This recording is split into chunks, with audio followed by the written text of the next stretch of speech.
C'est le capteur Mi Yonglong, Sangzi. Je vous informerai vite des nouvelles sur la guerre au Moyen-Orient. Ici, Téhéran. Des missiles Tomahawk américains ont survolé la ville. Les forces israéliennes ont attaqué Mavand, à l'est de Téhéran. Ici, Ispahan. Un vaste raid aérien israélien a visé les installations du Basij en Iran, causant une forte explosion. Ici, la région d'Arad, en Israël. La ville de Mousseng a subi d'importants dégâts à la suite d'une attaque de missiles iraniens. Ici, le nord d'Israël. Des roquettes du Hezbollah sont tombées sur le village de Luz, dans le nord d'Israël, causant des dégâts. Ici, Israël. Les missiles ont frappé directement. Certains sont même tombés juste à côté de la personne qui filmait. Plusieurs missiles iraniens touchent à les installations nucléaires de Dimona. Ici, la région de Dimona, en Israël. Le directeur adjoint de l'hôpital Soroka a décrit le chaos régional après l'attaque de missiles sur le sud. Lors de la première attaque survenue à Dimona, 59 blessés ont été transportés à l'hôpital. Parmi eux, une personne est grièvement blessée, une autre est dans un état modéré, et les autres sont des blessures légères. Dans la région de Dimona, en Israël, l'armée iranienne a attaqué l'installation nucléaire, échappant à l'interception israélienne. Au sud du Liban, de violents combats urbains opposent le Hezbollah à l'armée israélienne, qui avance vers le nord. À Chypre, des missiles ont été tirés vers l'Iran depuis un sous-marin non identifié.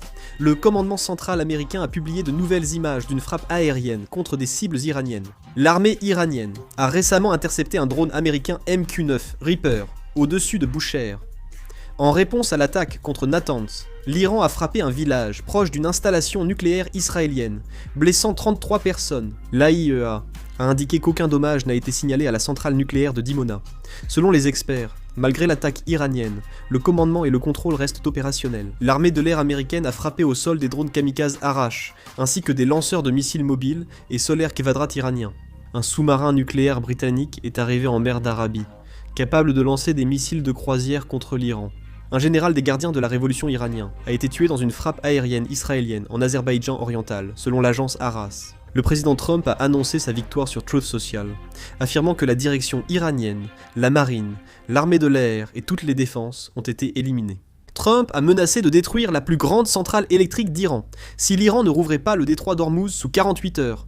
Mike Johnson a indiqué que l'opération militaire finirait bientôt. L'ambassade d'Iran en Inde indique que le président iranien Pezeshkian et le premier ministre indien ont échangé par téléphone sur la guerre en Iran et la situation régionale. Selon l'ambassade d'Iran, le président Pezeshkian a qualifié lors de l'appel l'attaque de l'Iran par les États-Unis et Israël d'extrêmement inhumaine et immorale. L'agence de presse Tasnim d'Iran, citant le chef de la police de la province d'Azerbaïdjan occidental, a rapporté que les autorités iraniennes ont arrêté 25 personnes dans cette province pour avoir envoyé des informations et des images de lieux sensibles à des médias hostiles. L'armée iranienne a affirmé qu'en cas d'attaque contre leurs centrales électriques, elle viserait toutes les infrastructures énergétiques américaines du Golfe. Tasnim, lié aux gardiens de la révolution iranienne, a indiqué que toute action militaire américaine contre l'île de Karg pourrait menacer la sécurité en mer Rouge et à Bab el-Mandeb, entraînant une escalade et des attaques contre des installations énergétiques régionales. L'Iran a déclaré dans une interview avec Al Jazeera qu'il n'avait pas lancé d'attaque de missiles contre Diego Garcia.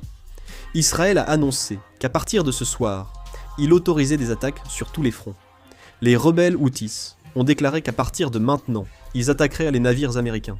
Jassef Mohamed Al-Bouaynain, secrétaire général du Conseil de coopération du Golfe, a fermement condamné l'attaque israélienne contre des installations militaires au sud de la Syrie. S'il y a d'autres infos, je ferai une vidéo et la publierai.